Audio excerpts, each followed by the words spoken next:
Ethan Turner sat in his car outside his home, gripping the steering wheel so tightly that his knuckles turned white. The text message he had received an hour ago still burned in his mind. A friend had seen his wife, Lauren, at an upscale bar, laughing too intimately with another man. Ethan had always trusted Lauren, believed in the quiet strength of their marriage. But doubt was a corrosive thing, and now it was eating away at the foundation of everything they had built together. When he finally stepped inside, Lauren was in the kitchen, humming softly as she prepared dinner. The normalcy of the scene felt surreal, like watching a play where everyone else knew their lines except him. He hesitated before speaking, his voice coming out raw. "Where were you tonight?" Lauren turned, a flicker of surprise crossing her face. "I told you. I had drinks with Hannah after work." He studied her, searching for micro-expressions, any tell that might confirm his worst fears. "Funny, because Daniel saw you at the Bellevue Lounge with some guy." A pause. Barely perceptible, but it was there. Then a carefully measured response. "Ethan, are you seriously spying on me?" She let out a nervous laugh, but it was forced. "You know how ridiculous that sounds?" His stomach twisted. "So you weren't there?" Lauren exhaled, setting down the knife she had been using. "I was, but it's not what you think. His name is Adam. He's an old friend from college. We ran into each other, had a drink. That's all." The lie was in the way she avoided his eyes. Ethan knew her too well. The silence that followed stretched, suffocating. That night, he lay awake, staring at the ceiling, replaying every interaction they had in recent months. The late nights at work, the guarded phone calls, the way she turned away from him in bed. Was this just paranoia? Or had he been blind to what was happening right in front of him? Unable to ignore the gnawing doubt, Ethan did what he had never done before. He checked her phone while she slept. Messages from Adam were there, nothing explicitly damning, but too frequent, too familiar. And then, a hotel receipt buried in her emails, dated 2 weeks ago. His breath came in sharp gasps as he set the phone down. The betrayal was real. In the days that followed, Ethan grappled with his emotions, rage, grief, the desperate need to understand why. He confronted Lauren, and her initial denial gave way to sobs and apologies. "It was a mistake," she whispered, eyes red-rimmed. "I was lonely, Ethan. I didn't mean for it to happen." Her words hit him like a sledgehammer. Was that what he had become to her? A presence so distant that she sought comfort elsewhere? Their home became a war zone of whispered fights and tense silences. Family and friends, sensing the shift, asked careful questions. His mother urged him to fight for his marriage. His best friend told him to leave. And then there was Adam, an unseen phantom that loomed over every conversation. Ethan considered his options: divorce, revenge, or the impossible path of forgiveness. Could he ever trust her again? Did he even want to? Then a twist he hadn't expected. Adam wasn't just some random fling. He was connected to Lauren in ways Ethan hadn't yet uncovered. A private investigator revealed unsettling details. Adam had been in town months before their supposed chance meeting. He had known about Ethan's business troubles, his long hours at work. And then, the kicker. Adam had a history of preying on vulnerable married women, using them for financial and emotional leverage. Was Lauren a victim or a willing participant? One final confrontation unraveled the last of Ethan's restraint. "Did you know who he was?" he demanded, voice thick with anguish. "Did you let him into our lives on purpose?" Tears streamed down Lauren's face, but this time they weren't enough. "I didn't know. Not at first.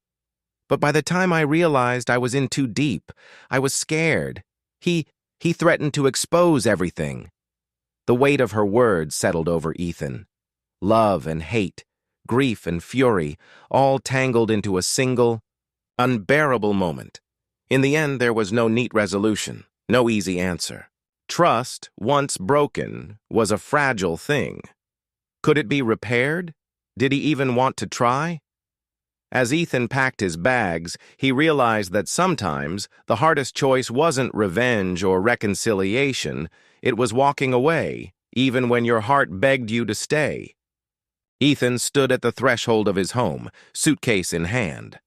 The weight of 8 years of marriage pressed down on him, the memories, the love, the betrayal, all tangled into a suffocating knot in his chest.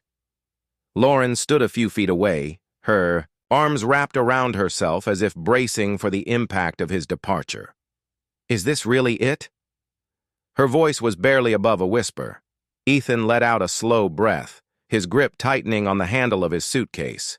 "I don't know what else there is to say, Lauren." She stepped forward, desperation flickering in her eyes. "I never meant to hurt you, I swear. If I could take it back—" "But you can't," he cut in, his voice sharper than he intended. He softened, rubbing a hand over his tired face. "You made a choice, and I need to make mine." Silence stretched between them, thick with words left unsaid. The old Ethan, the one who believed in forgiveness, in working through the worst of storms, might have stayed. But something had broken inside him, and he wasn't sure if it could ever be put back together. "Where will you go?" she asked. "I don't know," he admitted. "Maybe I'll figure that out once I'm away from all of this." A single tear slipped down Lauren's cheek. "I love you." Ethan swallowed hard. "I loved you too." Then he turned and walked out the door, stepping into the cold night, into the unknown. Ethan drove aimlessly through the city, the streets blurred by the rain streaking across his windshield. His phone buzzed in the passenger seat, messages from his mother, his best friend, and one from an unknown number he didn't recognize. He ignored them all. He checked into a small hotel on the other side of town, the kind where no one asked questions. The room was sterile, devoid of the warmth of home, but maybe that was what he needed. He tossed his suitcase onto the chair and collapsed onto the bed, staring at the ceiling. How had it come to this? He replayed every moment, every choice that had led them here, the late nights at work, the distance that had crept between them, the ignored warning signs. And then, Adam. His phone buzzed again. This time, he glanced at the screen. Unknown number. "We should talk. I have information you need." Ethan sat up, his pulse quickening. Was it Adam? Someone else? He hesitated before responding. "Ethan, who is this?" A few seconds passed. Then another message came through, unknown. Number: meet me at Larkin's Diner. 11 p.m. Don't tell Lauren. Ethan clenched his jaw. Every instinct told him this was dangerous, but something in him, that gnawing need for answers, refused to let him ignore it. He grabbed his jacket, checked his reflection in the mirror. A man he barely recognized stared back and stepped out into the night. Whoever this was, they had better have the truth. Larkin's Diner sat at the edge of the city, the kind of place that had seen better days. Neon lights flickered above the entrance, casting a sickly glow over the cracked pavement. Ethan pulled into the lot, scanning the booths through the fogged-up windows. Inside, the air smelled of burnt coffee and fried food. A few night owls lingered over half-eaten meals, but Ethan's focus zeroed in on the lone figure seated in the back. A woman. Blonde hair pulled into a loose ponytail, a leather jacket draped over her shoulders. She looked up as he approached, her green eyes sharp with recognition. "Ethan Turner?" He nodded, sliding into the seat across from her. "You're the one who texted me." She pushed a folded napkin across the table. He hesitated before picking it up. Scrawled in blue ink was a name that sent a cold wave through him. Adam Langley. "You need to listen carefully," she said. "Lauren's not the only woman he's done this to." Ethan gripped the napkin, his throat tightening. "Who are you?" Woman exhaled, glancing around as if making sure no one was watching. "My name's Claire, and 3 years ago, Adam Langley ruined my life." Ethan leaned forward, his pulse hammering. "What do you mean?" Claire's expression darkened. "He's a predator, a professional. He targets married women, manipulates them, and when they're vulnerable enough, he drains them for everything they've got, emotionally, financially. Some of them never recover." She paused, then added, "Lauren isn't his first, and she won't be his last." Ethan's stomach twisted. He had assumed this was just another affair, another textbook betrayal. But if what Claire was saying was true, then Lauren hadn't just cheated, she had been played. He shook his head, struggling to absorb it. "Why are you telling me this?" Claire leaned in. "Because I spent 2 years trying to bring him down, and if we don't stop him, he's going to do it again." Ethan clenched his fists. The betrayal still burned, but now it was tangled with something else, rage. He had spent weeks drowning in the pain of what Lauren had done to him. Now, for the first time, he had a target, and he wasn't walking away. Ethan sat back, gripping the napkin like a lifeline. The weight of Claire's words settled in his chest, heavier than the betrayal he'd already been drowning in. He had spent so long picturing Adam as the other man, a selfish opportunist who had slithered into the cracks of his marriage. But now he saw something else, a predator, a manipulator who had done this before and would do it again. He exhaled slowly. "You said you tried to bring him down. What happened?" Claire's jaw tightened. "I was engaged. I thought I had everything until Adam showed up. He got close to my fiancé through work, gained his trust, and then he worked on me. It started with small things, casual texts, harmless conversations. Then, when my fiancé and I hit a rough patch, Adam was suddenly everywhere, understanding, supportive. He made me feel seen." Her fingers tapped against her coffee cup, her expression hard. "By the time I realized what was happening, it was too late. I lost my engagement, my reputation. And Adam? He walked away without a scratch." She let out a bitter laugh. "That's what he does. He thrives on breaking people, but never directly. He makes them destroy themselves." Ethan clenched his fists. "And Lauren?" Claire hesitated, then said, "He targeted her, just like he did me. Just like he's done to others. But you need to ask yourself, how much did she know? Did she see the signs and ignore them, or did she willingly fall into his game?" Ethan felt something sharp twist inside him. He wanted to believe that Lauren had just been deceived, manipulated like Claire had been. But he also knew his wife, knew that there had been moments when she could have walked away, when she could have told him the truth, and she hadn't. Still, the realization didn't erase the fire burning inside him. "What's your plan?" he asked. Claire studied him for a long moment. Then, she pulled a manila folder from her bag and slid it across the table. Inside were photographs, documents, printouts of messages, evidence, proof that Adam Langley was more than just an affair. He was a career manipulator. "I've spent months tracking him," Claire said, "but I can't take him down alone." Ethan stared at the folder, then at Claire. He had come here looking for answers. Instead, he'd found something else entirely, a choice. He could walk away, let Adam do to someone else what he had done to Lauren, to Claire, to who knows how many others. Or he could fight back. He closed the folder and met Claire's gaze. "I'm in."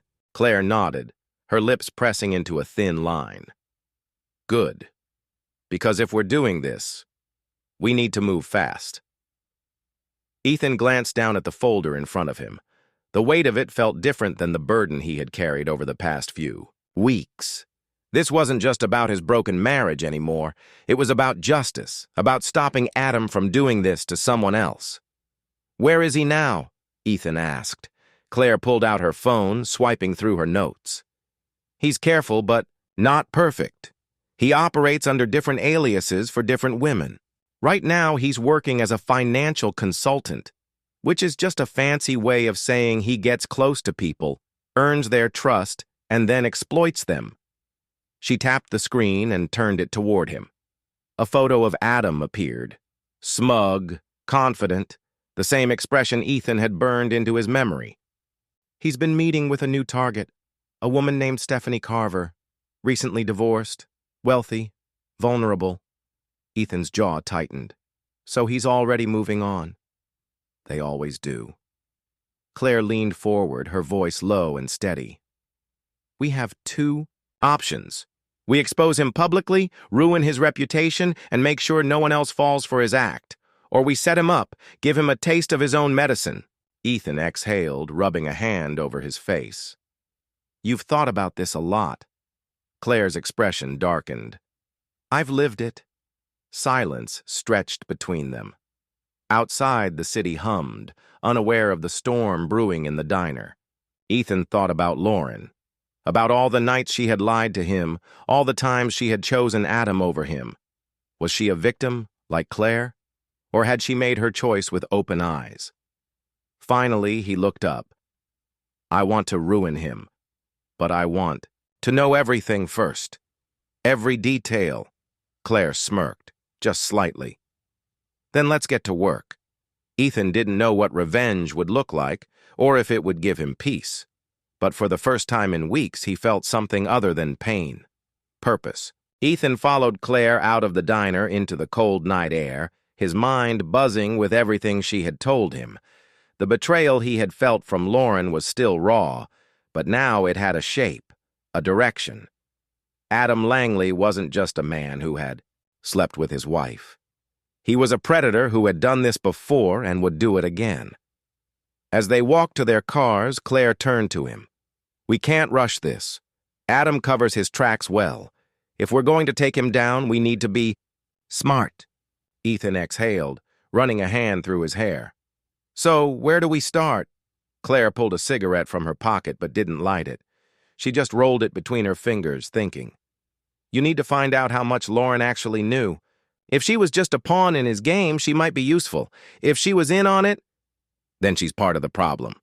Ethan finished the thought, his voice bitter. Claire nodded. Exactly.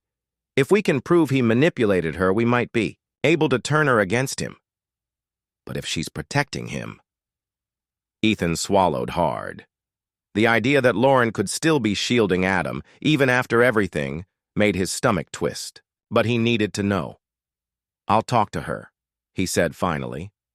I'll find out where she stands. Claire gave him a measured look. And if she's still on his side? Ethan's jaw tightened. Then she goes down with him.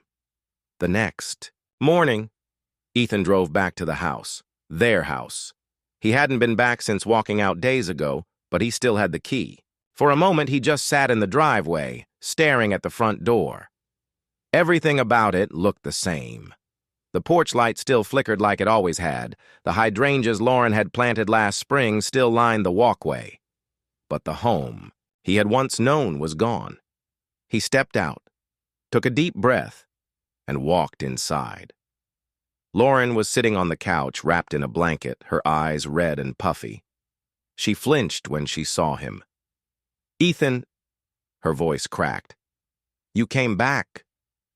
He ignored the pang of emotion in his chest and kept his expression cold. We need to talk. Lauren nodded slowly, hugging the blanket tighter around herself. I know, Not about us. Ethan cut her off. About Adam. Her breath hitched.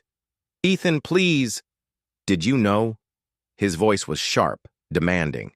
Did you know what he was? That he's done this before?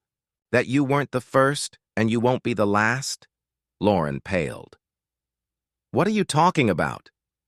Ethan stepped closer, searching her face for any hint of deception. He's a con artist, Lauren. A manipulator.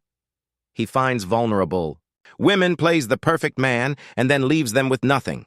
Claire, one of his other victims, she showed me proof. He's doing it again. Right now. To someone else. Lauren shook her head, tears spilling down her cheeks. No. No, that's not possible. He loves me. Ethan felt something inside him snap. Love? Are you serious? Wake up, Lauren.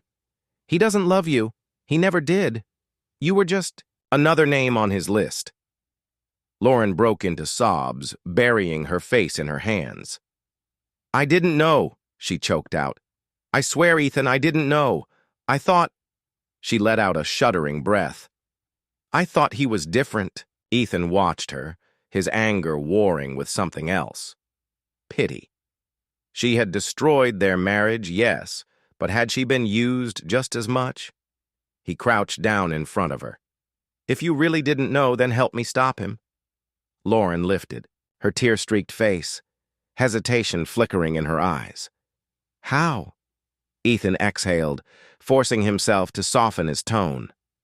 We need information. Anything you know about him, where he's been, who he talks to, how he operates. We're going to make sure he never does this to anyone again. Lauren wiped her eyes. And if I help you, what happens to us? Ethan's throat tightened. He didn't have an answer for that yet, so he just said, one step at a time. Lauren nodded slowly. Okay. Ethan stood, his mind already racing. Claire had been right. Lauren could be useful. But was she telling the truth, or was she still protecting Adam? He intended to find out. Lauren sat curled on the couch, rubbing at her red-rimmed eyes as Ethan paced. The living room, once their shared sanctuary, felt foreign, like the remnants of a life that no longer existed. She sniffled, glancing at him. I don't know how I can help. Adam never told me anything about other women. Ethan stopped, turning to face her. But you do know things. You lived with him, spent nights with him. Think, Lauren, did he ever get strange phone calls? Use different names? Did he ever ask you to sign anything? Money transfers, investments, anything that didn't seem right? Lauren swallowed hard, thinking. He was secretive. He'd leave the room to take calls, said they were about work. But there was something else. She hesitated. He had this burner phone. He thought I never noticed, but I saw him using it late at night. Ethan's pulse quickened. Where is it? Lauren shook her head. I don't know. He kept it hidden. But he always had it with him. A burner phone. That was something. Ethan sat down, across from her, leaning forward. You said you thought he loved you. But now that you know who he really is, do you still believe that? She dropped her gaze, twisting the fabric of the blanket in her hands. I don't know what to believe anymore. Ethan studied her carefully.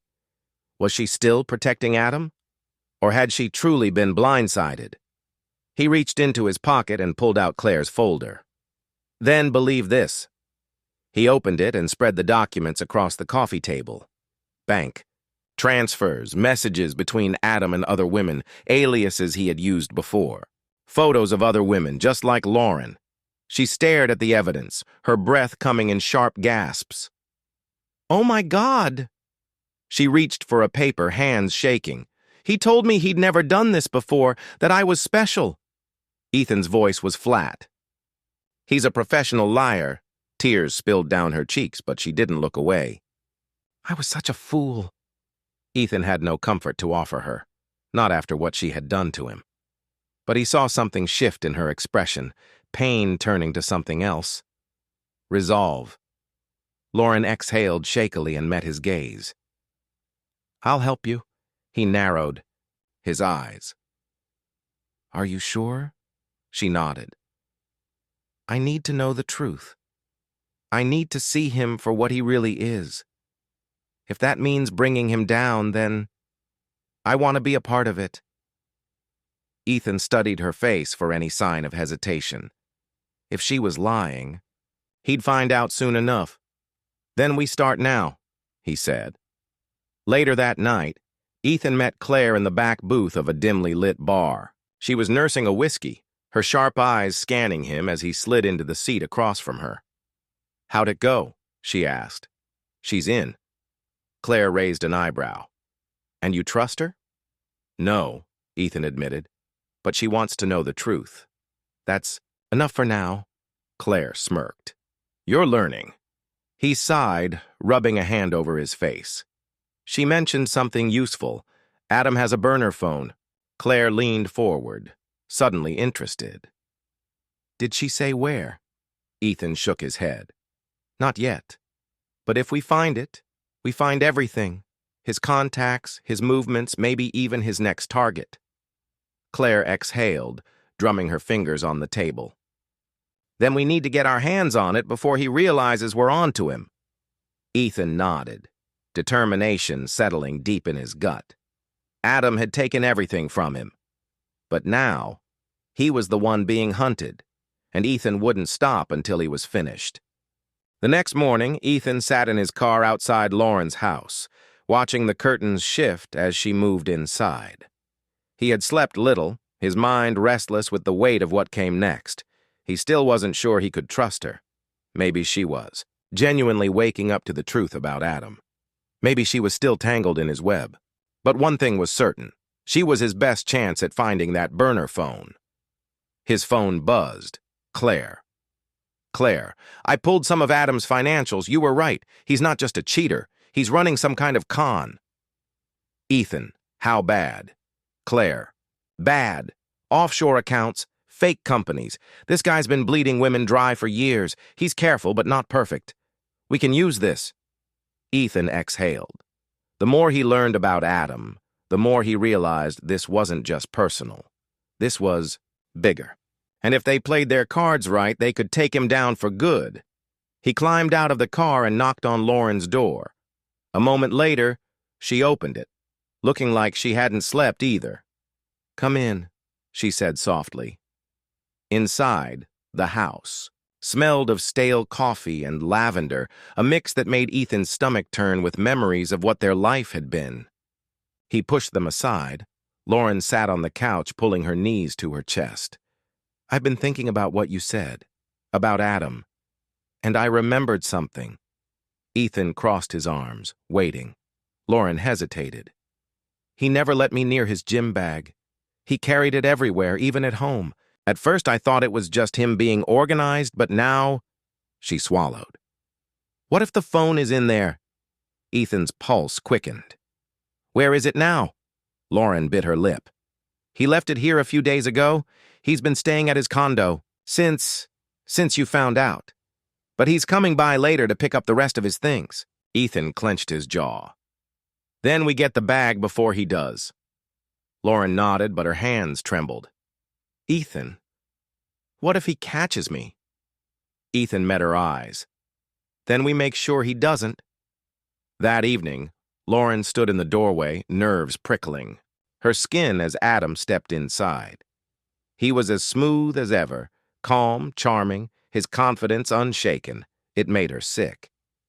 Hey, babe, he said, brushing a hand along her arm. I missed you. She forced herself not to recoil. You left some things, she murmured, stepping back. They're in the bedroom. As Adam moved inside, Lauren stole a glance toward the hall closet. Inside, Ethan was waiting. Her heart pounded. She had no idea if she was doing the right thing. But she had to know. Adam moved to the bedroom, tossing clothes into a duffel bag. He barely looked at her, his focus elsewhere. We should talk, he said. I know things got messy, but I don't want to lose you. Lauren swallowed. Adam, was I special to you? He looked up, tilting his head. What kind of question is that? She forced herself to hold his gaze. Was I? Or was I just another one of your games? His expression darkened for half a second, so quick she almost missed it. Then, just as fast, he smiled. Of course you were special. He stepped closer, brushing his fingers under her chin. Don't let Ethan get in your head, sweetheart. He's just bitter. Lauren's stomach twisted. He was lying. But before she could say anything, a crash echoed from the hallway. Adam whirled, eyes narrowing. What the hell was that? Lauren's blood ran cold. He started for the door, but Ethan was faster. He burst into the room, slamming Adam against the wall. "You son of a bitch," Ethan growled. "It's over." Adam shoved him back, his expression shifting from confusion to amusement. "Ethan, I was wondering when you'd grow a spine." Ethan didn't rise to the bait. He reached into the gym bag, pulling out the burner phone. He held it up. "You're done." For the first time, Adam's smirk faltered. Lauren held her breath. Then, without warning, Adam lunged. He knocked the phone from Ethan's hand, sending it skidding across the floor. In the chaos, Lauren grabbed a lamp and swung it hard, smashing it over Adam's shoulder. He stumbled, cursing. Ethan seized the moment, slamming Adam back against the dresser. "You think you can keep getting away with this?" he hissed. Adam gritted, his teeth. "I always do." Ethan's fist clenched. He wanted nothing more than to end this. But then Claire's voice rang from the doorway. "Ethan!" She stood there, phone in hand. "We got what we need. Cops are on their way." Adam's eyes flickered. Calculating. Dangerous. Then just as quickly he smiled again. "You should have just let it go," he murmured. But Ethan wasn't letting anything go. As sirens wailed in the distance, he knew. This wasn't just about revenge anymore. It was about justice, and Adam Langley was finally out of time. As the sirens grew louder, Adam's smirk faltered. He looked between Ethan and Lauren, calculating his next move. His confidence had carried him this far, but now, with the burner phone exposed and the police minutes away, his options were vanishing. Ethan could see it. The exact moment Adam realized he had lost. "You should have walked away," Adam muttered. Before Ethan could react, Adam lunged for the window. Lauren gasped. "No!" Ethan grabbed his arm, yanking him back before he could escape. Adam twisted, throwing a wild punch that clipped Ethan's jaw, but Ethan barely felt it. He slammed Adam against the wall, pinning him down. "Give it up," Ethan growled. "It's over." Adam breathed heavily, his muscles straining as he fought to break free. But then the red and blue lights flashed outside and heavy footsteps pounded. "Up the porch! Police! Open up!" Claire moved to the door and yanked it open. 2 uniformed officers stormed inside, weapons drawn. "Get your hands where we can see them!" Ethan stepped back, releasing Adam as the officers closed in. Adam raised his hands slowly, his arrogance crumbling. "This is a mistake," he said, his voice still laced with that infuriating charm. "I haven't done anything." One of the officers grabbed his wrist, twisting him around to cuff him. "Adam Langley, you're under arrest for fraud, identity theft, and financial crimes." As they read him his rights, Adam turned his head toward Ethan, his expression unreadable. "You think this changes anything?" he murmured. "I always land on my feet." Ethan met his gaze, his jaw tight. Not this time. The officers led Adam outside, and the moment the front door shut behind them, Lauren let out a shaky breath, pressing a hand to her chest. "It's over," she whispered. Ethan didn't answer right away. He looked at Claire, then at Lauren. He had thought this moment would bring relief, satisfaction. Instead, all he felt was exhaustion. Claire exhaled, rubbing her temple. "The DA's office is going to want a full statement. Between the financials we pulled and the burner phone, they'll have more than enough to bury him." Lauren sat heavily on the couch, staring at the floor. "I can't believe I let him do this to me." Ethan glanced at her, his expression softening. He had spent so long hating her for what she had done, but now, seeing her like this, he realized she had been just as much a victim of Adam's manipulation. "I was blind," she continued. "I believed everything he said. And I hurt you because of it," Ethan sighed. "Yeah, you did." Lauren swallowed, lifting her eyes to his. "I don't expect you to forgive me." Ethan studied her, searching for any trace of deception, but there was none. "I don't know if I can," he admitted. "But I do know one thing. You don't deserve to let him ruin you forever." A tear slipped down her cheek, but she nodded. Claire cleared her throat. Come on, let's get out of here. We've got a long night ahead with the cops. Ethan hesitated for only a moment before following her out. As he stepped into the cold night air, he knew one thing for sure. This was the beginning of something new. Maybe not closure, maybe not healing, but something. And for now, that was enough.